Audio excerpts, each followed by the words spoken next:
Así que me gustaría, o los invito a que ustedes traten de participar de la clase y pregunten, y bueno, yo voy a tratar de preguntar, pero voy a necesitar más que una manito esta vez. Bien, la clase pasada estuvimos viendo algunas arquitecturas conocidas. Hoy nos vamos a centrar más en dos que no vimos todavía, que vimos por encima.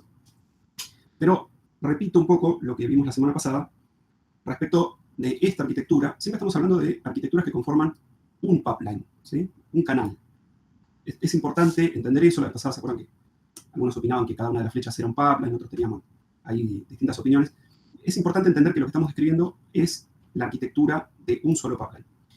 Es decir, que un pipeline no es algo tan pequeñito, sino que puede ser complejo. No es tan importante el concepto de lo que es o no es un pipeline, pero sí es importante que entiendan que la arquitectura, o las arquitecturas de las que vamos a hablar, conforman un solo bloque y que sería difícil separar esos conceptos, o por lo menos ya no serían, digamos, estaríamos hablando de otra arquitectura si los separamos. Siempre se puede separar, porque siempre uno puede ver como partes más pequeñas a cualquier problema de este tipo, pero conforman esta arquitectura cuando nosotros la vemos como un conjunto, ¿sí? Entonces, si yo tomara una parte de esto, ya no sería una arquitectura ETL. Es decir, se tienen que dar los tres pasos, y tiene que haber una fuente de datos, ¿sí? Y tiene que haber un warehouse, para que esto sea lo que es. No podemos tomar esta parte sola, separada, como esta arquitectura. Sería otra cosa, ¿sí? Entonces, ese es un concepto importante que deberían tener bien en mente para que se entienda lo que vamos a explicar a continuación. Por otro lado, acuérdense que, en particular, esta arquitectura está enfocada a extraer datos de algún lugar, ¿sí? Está enfocada a un concepto de datos que están guardados y que yo los voy a manipular, por ejemplo, o sea, haciendo algún tipo de transformación, para lo cual lo voy a extraer de un lugar. Y esto es importante porque los enfoques de los que vamos a hablar ahora están pensados también, o más pensados, para recibir datos de forma constante. Entonces ahí hay una diferencia importante, que es muy importante que ustedes la tengan en mente. Esto extrae datos que ya se sabe que existen, y lo que vamos a estudiar hoy va a estar recibiendo datos de manera más constante, o digamos va a estar escuchando, esperando que los datos lleguen, ¿sí? Y ahí tenemos un punto importante cuando hablamos de tecnología Big Data, porque te diría, o les diría, mejor dicho, que creo que el 100%, la mayoría de las veces, cuando hablamos de Big Data, vamos a estar hablando de datos que llegan de forma constante. A ver, puede haber casos de Big Data donde los datos no lleguen de forma constante. Por ejemplo, un censo. El censo de un país se hace en un solo día, los datos llegan de alguna manera en poco tiempo, se almacenan y después se van procesando. Entonces, este modelo, esta arquitectura, podría ser usada, por ejemplo, para un censo, donde durante 10 años las fuentes de datos van a ser fijas, van a estar ahí inalterables. Es decir, ustedes saben que al cabo de un tiempo, después de hacerse el censo, se dan algunos datos primero, como la población, los datos más básicos, pero después se sigue estudiando esa información y se siguen haciendo trabajos sobre los datos del censo. No sé si en Argentina eso se hace durante los próximos 10 años, la verdad eso no sé. Pero seguramente unos cuantos, ¿no? Y en otros países también. Entonces, este podría ser un modelo pensado para un tipo de datos de Big Data, donde estemos hablando de datos más estáticos, o donde las fuentes de datos, digamos, no cambian constantemente y no llegan datos constantemente para ser analizados. Así que, bueno, datos importantes es entender que cuando hablamos de arquitectura estamos hablando de todo el bloque, que si separamos estas partes, o decimos, bueno, vamos a tomar como pipeline este pedacito de acá, bueno, ya no estamos hablando de esta arquitectura. Para entender la arquitectura tenemos que pensarla como un solo pipeline completo. Eso es lo que estamos tratando de estudiar. Bien. Yo el otro día, bueno, les comenté esto, acuérdense que veníamos hablando de lo que era un pipeline, de cómo llegaban los datos, etc. Y un ejemplo podría ser un pipeline que haga algo de Machine Learning, como les decía, puede ser para transformar datos o puede ser para generar modelos. Pero hoy nos vamos a centrar en estas arquitecturas que son más importantes. Bueno, vamos a empezar por la arquitectura lambda, porque es más fácil entenderlo de esta manera, es la más vieja. Vieja, estamos hablando de poco tiempo, porque todo lo que es Big Data es relativamente nuevo. A ver, fíjense que acá, a diferencia de la arquitectura anterior, los datos llegarían en un streaming. Acuérdense que un streaming es un canal por el cual los datos llegan en forma de cadena, es decir, constantemente van llegando datos. Yo no puedo detener esos datos, tengo que recibirlos. Es importante que entendamos que ese streaming puede estar alimentado por, no sé, por ejemplo, en el caso de una red social, por todos los actores, todas las personas que usamos una red social, estaríamos alimentando el streaming, ¿no? Si estamos, por ejemplo, en Instagram, bueno, el streaming, que es todos los datos que van llegando a Instagram. No solo lo que nosotros subimos, las fotos o los comentarios, sino los likes, los datos que envía la aplicación para saber, por ejemplo, qué nos gustó y en base a eso ver qué nos va a ofrecer a continuación. No sé si vieron que si ustedes se quedan un minuto mirando la foto de un perrito, aparecen más perritos. Y si se quedan un minuto mirando la foto, no sé, del paisaje, bueno, empiezan a aparecer más paisajes. Bueno, un minuto no se va a quedar nadie, pero digamos, unos segundos de más. Más si ustedes comparten, si interactúan. Entonces, eso va alimentando un streaming de datos que la aplicación de la red social va a utilizar para distintas cosas. Ahora, puede haber streaming donde no sea tan impredecible la forma en que llegan los datos. Imagínense que sería difícil saber qué van a hacer todos los usuarios de una aplicación. Uno nunca sabe qué van a hacer. Entonces, uno está ahí esperando los datos que lleguen y ver qué hacer con los datos. Ahora, si, por ejemplo, yo quiero hacer un análisis de datos hablamos antes del censo. Quiero tomar un dataset en particular y mandarlo a procesar a un pipeline que utiliza esta arquitectura. Entonces, este streaming que está acá, yo lo voy a alimentar de una manera más predecible. Es decir, va a estar pensado para recibir datasets del censo de Argentina. Entonces, no sé, vamos a suponer que yo divido esos datos por provincia, entonces yo le voy mandando. Le mando una provincia, le mando otra provincia. Y de esa forma estoy utilizando un streaming, pero de una manera mucho más predecible que esto de estar escuchando sin saber lo que va a pasar. ¿Cuáles son las diferencias o por qué me importa esto? Bueno, porque un streaming donde yo tengo control de las dos partes, yo lo mando y lo escucho por otro lado, digamos. O sea, yo estoy usando el streaming para un uso interno, por ejemplo. Tiene que tener menos tolerancia a fallos, porque si falla yo puedo repetir la operación. Hay un montón de situaciones donde yo puedo interactuar con ese streaming o con ese proceso. En cambio, un streaming que está escuchando datos, pero que digamos, no tenemos control de quién los envía, tiene que tener mucha más disponibilidad, ¿no? Seguramente cuando se cae Instagram o la red social que usen, ustedes habrán dicho, se cayó la red social y no puedo hacer lo que yo quería. Entonces, juega muy en contra, y además, bueno, yo vivo de la publicidad, con lo cual les pegan los ingresos cuando mandan. Juega muy en contra que esos sistemas por alguna falla, terminan impactando en el usuario. Entonces, si yo hablo de un streaming que tiene que tener alta disponibilidad, obviamente en esta parte voy a tener que poner los recursos necesarios para que eso nunca esté fuera de línea, o por lo menos intentar que nunca esté fuera de línea. Si es un streaming que va a estar para un uso interno, que también puede ser, bueno, yo hasta podría decir, lo pongo a funcionar cuando lo necesito. No hace falta que estén dando las 24 horas. Entonces, ahí tengo mucho más control, no es tan importante, no necesito tanto hardware, o por lo menos no necesito tanta redundancia. La arquitectura esta lo que hace es dividir el proceso en dos grandes grupos. Los datos que ingresan a las dos capas. Si ustedes se fijan acá las flechitas, los datos se dividen, o sea, el mismo dato se divide e ingresa a la capa de batch. Ahora vamos a ver algunos ejemplos y ver por qué sería. Y a la capa de velocidad. ¿Cuál es el concepto básico de esto? Bueno, los datos que se pueden calcular, digamos, con tiempo, y esto del tiempo va a ser muy relativo a la solución, pero los datos que se pueden calcular con tiempo, los vamos a mandar, o los vamos a procesar, mejor dicho, en la capa batch. Y los datos que necesitamos tenerlos rápido, los vamos a procesar en la capa de velocidad. Vamos a ir sobre un ejemplo para que se entienda. Vamos a seguir con el ejemplo este que yo muchas veces hablé y lo puse ahí, de los datos meteorológicos y las estaciones meteorológicas. Imagínense que yo tengo que recibir datos meteorológicos de 300.000 estaciones, y estas 300.000 estaciones mandan los datos cada un minuto. ¿Sí? Yo necesito obtener el promedio cada 10 minutos por estación, y necesito obtener el promedio cada 10 minutos por región. Una región aproximadamente tiene 50.000 estaciones. Entonces, fíjense que acá tengo datos que yo voy recibiendo cada un minuto, pero obviamente no necesariamente caen todos cuando se cumple el minuto, o sea, no caen en el 00 del minuto, sino que durante un minuto voy recibiendo datos de las 300.000 estaciones y constantemente los voy recibiendo. Para obtener los datos de los 10 minutos, ¿qué voy a tener que hacer? Primero que nada, a ver si alguien me da ese dato importantísimo. Vamos a jugar un poco, así nos vamos metiendo también en casos prácticos. A ver, ¿a alguien se le ocurre qué es lo primero que necesitamos para obtener los datos de los 10 minutos? ¿Nadie se anima? Tienen un centro, vamos, chicos y grandes, no tan chicos. Bueno, es fácil, esperar 10 minutos, básicamente. ¿Sí? O sea, nosotros necesitamos juntar datos de 10 minutos. El objetivo de un cálculo por el estilo, imagínense que para juntar datos de 10 minutos yo lo primero que tendría que hacer es ir almacenando los datos a medida que llegan hasta que se cumplan esos 10 minutos. Cuando ocurre que pasaron 10 minutos, o digamos cuando llegamos al minuto 10 de cada hora, por ejemplo, lo que va a suceder es que la capa batch va a ejecutar una tarea que va a agarrar esos datos va a sacar el promedio y los va a guardar en otro lugar, en otro archivo. ¿Sí? Ese sería un trabajo batch, un trabajo por lotes. Yo tomo 10 minutos, los calculo, los pongo en otro lado.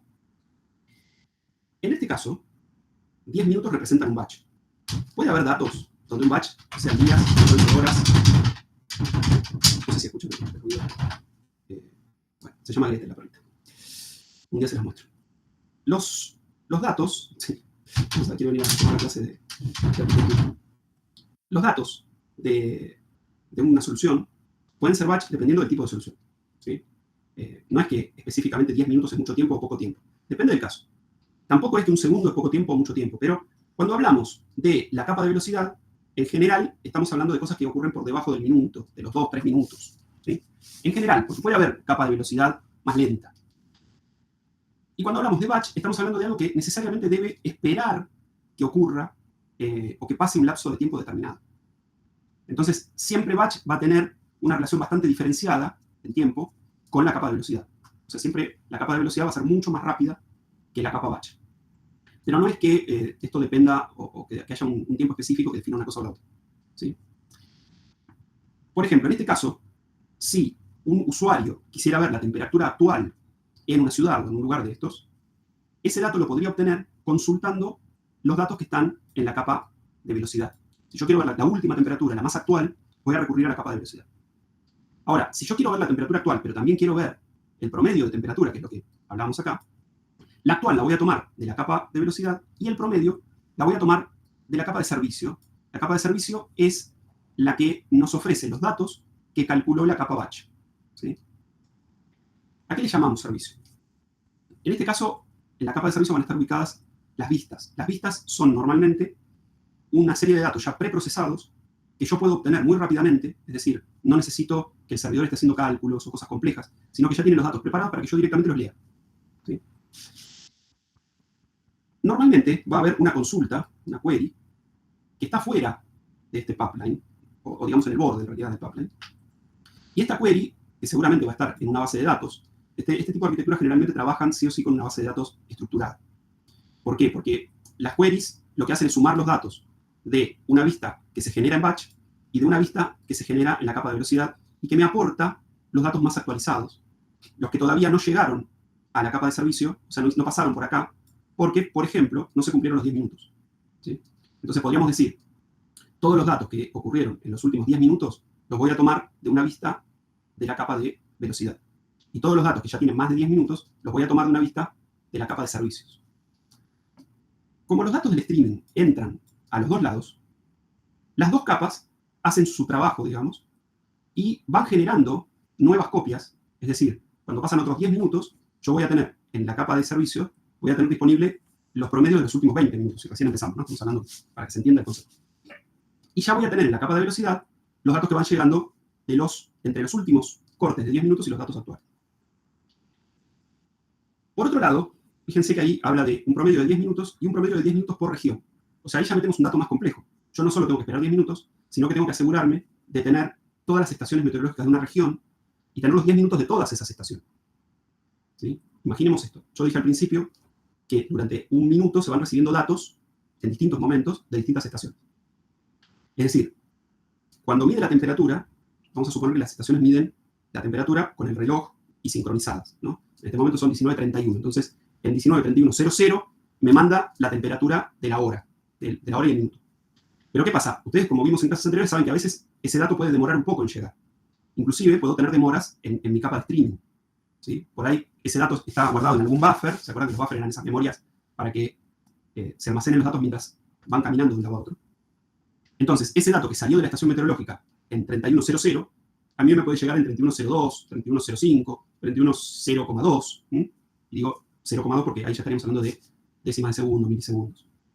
Inclusive puede ser que la estación meteorológica, porque se le cayó internet, porque ocurrió algo, mande ese dato inclusive en varios minutos después. O sea, puede haber cortes en los datos. ¿Sí? Por ejemplo, un corte en la comunicación. Entonces, supongamos que de estas 50.000 estaciones, yo tengo un grupo, aunque sea una, que tuvo un corte de comunicación y de golpe recibo los datos de la última hora, todos juntos, pero durante una hora no había recibido nada. Entonces, este promedio de 10 minutos por región, en esa región no se pudo ejecutar en la última hora. Es decir, que la capa de batch recién va a procesar esos datos cuando tenga todos los datos de todas esas estaciones. Bien, ¿qué significa eso? Bueno, que la capa de servicios tiene que ir compensando esos bloques. Por ejemplo, cuando hay un faltante tiene que esperar lo suficiente para que lleguen, o, por ejemplo, tomar la decisión de decir estos datos se perdieron. Lo que no va a pasar nunca dentro de una arquitectura lambda es que se pierdan estos datos acá. ¿Por qué? Porque si ustedes se fijan, primero el dato llega y se divide en dos, se duplica de entrada. Con lo cual, ya ahí tengo una tolerancia a fallos. Si me falla la capa batch, ese dato lo tengo guardado en la capa de velocidad. Hay una comunicación entre las dos capas, esto va a depender también de la implementación y un montón de cosas, pero hay datos que están coordinados entre las capas. Lo que va a suceder es que si me falla una de las dos capas, la otra de alguna manera va a suplir eso hasta que la capa que está fallando se restablezca. ¿Sí? Quiere decir que el dato en sí no se va a perder nunca. Pero bueno, puede haber pasado que se pierda el dato de origen, que nunca llegue un grupo de datos porque la estación meteorológica se quemó, se rompió, algo le pasó, entonces, bueno, no viene datos. Entonces ahí habrá decisiones de reglas de negocios, aunque esto no son negocios, se llama así, donde uno podrá decir, bueno, cuando los datos no llegan durante un tiempo, lo damos por perdido y toleramos, qué sé yo, no sé, hasta 4 estaciones que no estén dentro de una región y, digamos, dentro de estas 50.000, si me falla un 3%, yo hago el cálculo igual. ¿Sí? Tomo como válida la temperatura de la región, aunque haya un 3% de datos que no estén. Entonces, ahí habrá que ver cómo funciona esa lógica de negocios y cómo se aplica esa lógica de negocios a los distintos escenarios. Y acá viene uno de los temas más importantes de Lambda.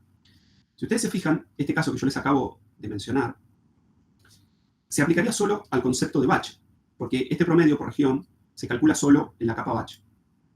En la capa de speed, en la capa de velocidad, yo no voy a poder calcular, por ejemplo, un promedio por región de 10 minutos, porque dentro de nuestra solución estamos contando que 10 minutos estaría posicionado ya en batch, y que la capa de velocidad va manejando los datos de los últimos 10 minutos. Es decir, el minuto 11 ya queda fuera de la capa de velocidad. Fíjense que esto nos obliga a aplicar lógicas diferentes. Es decir, el cálculo que yo hago en la capa de velocidad es distinto del cálculo que yo hago en la capa batch. Por lo tanto, yo voy a tener dos programas distintos. Voy a tener un programa para hacer el cálculo de temperatura promedio en la capa batch y voy a tener un programa, por ejemplo, para obtener los datos de la temperatura promedio dentro de los últimos 10 minutos, que es muy diferente, que posiblemente tenga que tener mayor tolerancia a fallos, es decir, quizá no lo puedo restringir a este 3%, tengo que ir a otro porcentaje.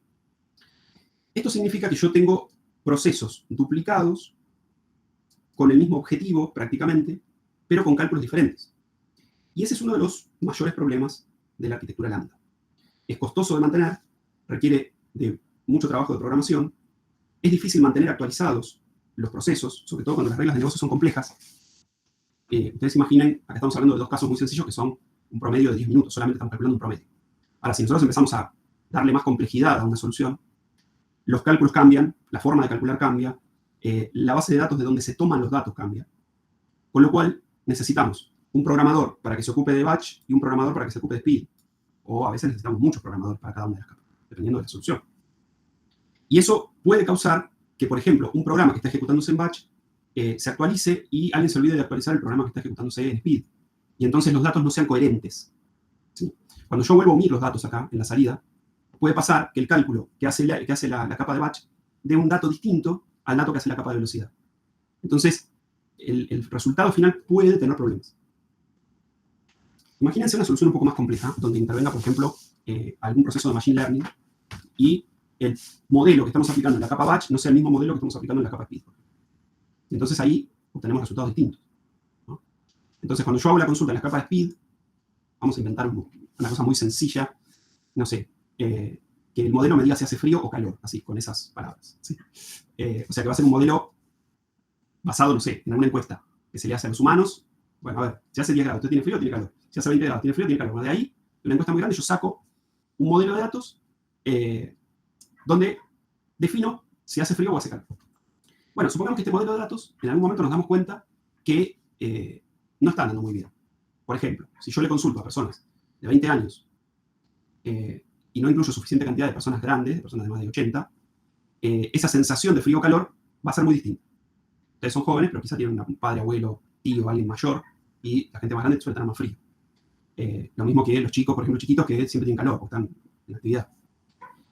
Entonces, supongamos que nos damos cuenta que ese modelo está mal, y lo cambiamos en la capa batch. Pero por una cuestión de tiempos, o porque alguien se olvidó, o lo que pase, lo que sea, en la capa de speed queda el modelo viejo. Entonces yo miro la consulta, miro esta consulta, y me dice, a las 19:20, lo miro a las 19:20 y me dice, hace calor. Ahora, vuelvo a mirar a las 19:30, y el dato de las 19:20 me dice, hace frío. ¿Cómo? Si hace 10 minutos me dijiste que eso era calor, y ahora me decís que es frío. Bueno, porque estoy pasando por dos capas diferentes que están haciendo cálculos diferentes, o que están usando un modelo diferente. Esa incoherencia de datos puede ser muy peligrosa, puede traer muchos problemas. Y el mayor problema que nos trae este tipo de arquitectura es poder mantener los programas de batch y de speed sincronizados, no sincronizados porque no hay manera de sincronizar, me refiero a que los dos hagan lo mismo. Es difícil hacer software, cuando hablamos de software complejo, y que no haya ningún error, que nunca nadie se equivoque, que no haya ningún bug, es difícil. Entonces, cuando se hace un dato, cuando se hace un cálculo, perdón, la mejor forma de que el resultado sea siempre el mismo, es que el software sea siempre el mismo. Es decir, que no haya dos versiones del software. Habrán visto que hay memes, por ejemplo, de la calculadora de iPhone y una calculadora común, que si uno le pone la misma operación, dan resultados distintos. No sé si alguien lo vio eso. Sí, yo creo que lo vi en Twitter. Bueno, en realidad, no sé, yo no tengo iPhone, como hago desarrollo, y en general la mayoría de los desarrollos se hacen para Android, vivo en Android. Estoy en situación de Android, como dice el chiste. Bueno, ¿qué sucede? A veces las aplicaciones de calculadora, digamos, separan mal en términos, ¿no? O sea, toman mal los operadores. Por ejemplo, uno hace 2 más 3 por 5, y hay calculadoras que hacen el 3 por 5 y después le suman el 2, y hay otras que lo hacen lineal. Y no es que esté mal, porque si la calculadora no tiene la capacidad de separar en términos, uno debería saber que tiene que ir apretando igual entre cada operación. Pero bueno, más allá de esto, ¿qué estamos viendo ahí? Dos programas que hacen lo mismo teóricamente, o sea, dos programas que son una calculadora, pero que están armados de forma diferente o pensados desde otro lugar, y según cómo ingresen los datos me dan resultados distintos. Y entonces uno puede pensar, pero para, si es una calculadora, no puede dar resultados distintos. Bueno, sí, a veces los programas no hacen las cosas de forma perfecta, o están pensados, por ejemplo, para casos específicos. Y muchas veces cuando uno detecta que el caso, por ejemplo, el programa se pensó de una manera, vamos a volver a este ejemplo, si yo, el promedio por región, inicialmente estimé que podía tolerar hasta un 3% de estaciones meteorológicas que no me manden los datos, y después en la práctica me doy cuenta que no, digamos que la verdad es que fallan alrededor del 5% siempre, voy a tener que modificar el software. Entonces, esa modificación va a alterar el concepto de la salida, me va a dar resultados distintos. Si yo mantengo, por ejemplo, en la capa de velocidad un requerimiento mínimo del 3% y en la capa de batch un requerimiento del 5%, el resultado en la capa de velocidad y en la capa de batch puede variar si en algún momento supera el 3% la falta de datos. ¿Me siguen con esto o está muy complejo? Cuéntenme un poquito lo que ven de su lado, por favor. ¿Sí? Porque esto es el final, así que tienen que saberlo. Si no, no aprueba nadie. Listo, están todos desaprobados porque nadie entendió nada. Tienen un centro, vamos. Solo la risita de Luciano, dale, Luciano, sí, ¿me entendiste? ¿No entendiste? ¿Qué no se entiende de lo que dije? Porfa. Yo, la verdad que estoy medio perdido, pero bien. Voy agarrándole la mano. La verdad, no, bueno, pero que estés perdido es bueno. Bueno, está complicadísimo. No, encima de esto, recién hace un ratito llegué y estoy como conectando las cosas todavía. Ok, bueno, está bien. Bueno, yo decía, a ver, bueno, vos estás en una situación complicada en este momento, después en todo caso lo revisás, pero es lógico que estén un poco perdidos. Estamos hablando de temas muy abstractos, que lamentablemente yo no puedo decirle, bueno, mire, vamos a hacer un ejemplo y ponerlo en funcionamiento, porque poner en funcionamiento un ejemplo de Big Data es complejo y ustedes todavía hay muchas cosas que no tienen, muchas herramientas que no tienen. Entonces, no nos alcanzaría el tiempo para hacerlo. Así que estén un poco perdidos es lo normal en este punto. Pero, ¿cuál es la manera de no perderse, más allá de llegar a destino y poder prestar más atención? Que vayamos viendo estas cosas que quizás yo las expliqué de una manera y no se entendieron bien y que le busquemos la vuelta por otro lado. Así que si ustedes me guían un poco y me dicen qué cosas no se entendieron, yo los puedo ayudar un poquito más. Ya, ahí depende de ustedes. Profe, a mí me quedó una duda. Tanto la capa, la speed como la de batch, ¿entra el mismo dato? Sí, el mismo dato. Y se procesa en las dos capas. Y el resultado final, en caso de que haya una inconsistencia, un error, por ejemplo, en la capa de velocidad, o sea, ¿cómo se corrige? Bueno, ese es el problema de digamos, es la desventaja de esta arquitectura. Los datos que van a quedar definitivos van a ser los de la capa batch. Esos son los datos que van a quedar guardados y que, en definitiva, van a tener que ser válidos de alguna manera.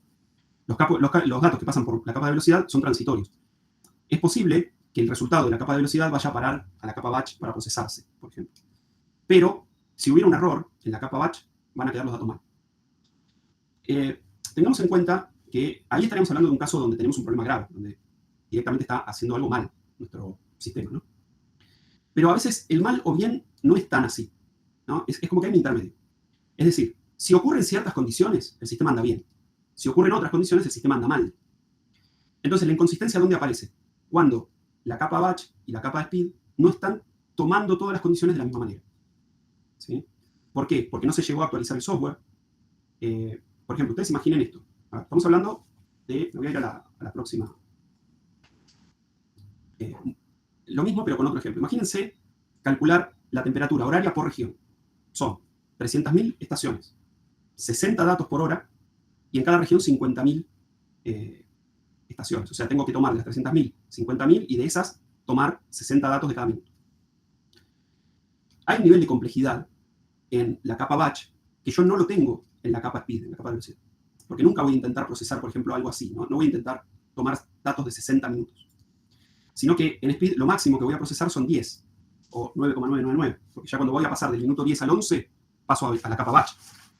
Entonces, las condiciones que se dan en la capa de velocidad son distintas de las condiciones que se dan en la capa batch. ¿Sí? ¿Se entiende esto? Sobre todo Gonzalo, que me estabas preguntando, y si alguien más tiene duda. Fíjense que hay cosas que en la capa de velocidad no van a pasar nunca. Como por ejemplo tener datos de más de 10 minutos. Y cosas que pasan solo en la capa batch, como tener datos de muchas horas, o de más de una hora. Entonces, necesariamente, los programas para analizar esos datos son distintos. Yo lo que tengo que lograr es que los resultados sean iguales a pesar de estas diferencias. Eso significa que las personas que hacen estos trabajos tienen que tener muy en cuenta todas estas condiciones. Y el desafío o la complejidad en este tipo de arquitectura es justamente ese. Es que por error, por desentendimiento entre una persona y la otra, si es que son dos o si son, a veces son grupos de programadores, haya algo que desde el punto de vista de batch está bien calculado, desde el punto de vista de speed está bien calculado, pero no coincide. Entonces, a veces hay que pensar más allá de mi trabajo. O sea, vamos a suponer, Gonzalo, vos haceme el cálculo en la capa de velocidad. Yo me ocupo de la capa batch. Entonces vos te sentás y pensás, bueno, ¿cómo calculo esto? A ver, me llegan los datos, tengo 10 minutos, lo tomo de tal base de datos, hago el cálculo, bla, bla, perfecto, listo. Lo probás, anda. Yo hago lo mismo, pero teniendo en cuenta otros parámetros. Entonces, es posible que si no estamos muy coordinados vos y yo, el resultado final sea distinto. ¿Sí? Obviamente en un promedio eso es muy difícil, pero por ejemplo, cuando yo te pongo ahí el agregado de decir, bueno, ¿cuál es el límite para decir si este dato es válido o no es válido? ¿Es un 3% de falla o un 5% de falla? Falla me refiero a que X cantidad de estaciones meteorológicas no hayan enviado los datos, ¿no? Entonces, yo en la capa de velocidad es normal que tenga un grado alto de estaciones que no pudieron enviar los datos. ¿Por qué? Porque yo estoy viendo datos que van llegando. Entonces, si se corta internet, si se apagó la estación, se quedó sin batería, lo que sea, puede ser que el corte dure más de 10 minutos y que yo en la capa de velocidad no vea pasar esos datos. Yo estoy recibiendo datos, pero siempre de 10 minutos. Ahora, en la capa batch es distinto, porque por ahí la estación se cortó 10 minutos, pero cuando vuelve me manda todos los datos esos, que la capa de velocidad no los pudo registrar, pero la capa batch sí los va a registrar. Entonces ahí es donde aparecen las inconsistencias. Y estamos hablando de dos programas que deberían dar el mismo resultado, pero a los cuales les llegan datos distintos. Y ahí los resultados pueden variar. ¿Sí? En este caso particular, creo que en algún momento lo hablamos, yo lo hablé desde el punto de vista del pronóstico. En este caso particular, cuando estamos hablando de datos de temperatura, que son online, lo que va a pasar es que la capa de batch me va a dar un dato más acertado que la capa de velocidad. Porque la capa de velocidad por ahí no recibió datos en esos 10 minutos, ¿no? Digamos que si la capa de velocidad recibe datos que son mayores a 10 minutos, en mi ejemplo, los va a descartar. ¿Por qué? Porque no le interesan los datos de los últimos 10 minutos. Pero la capa batch no, los va a guardar.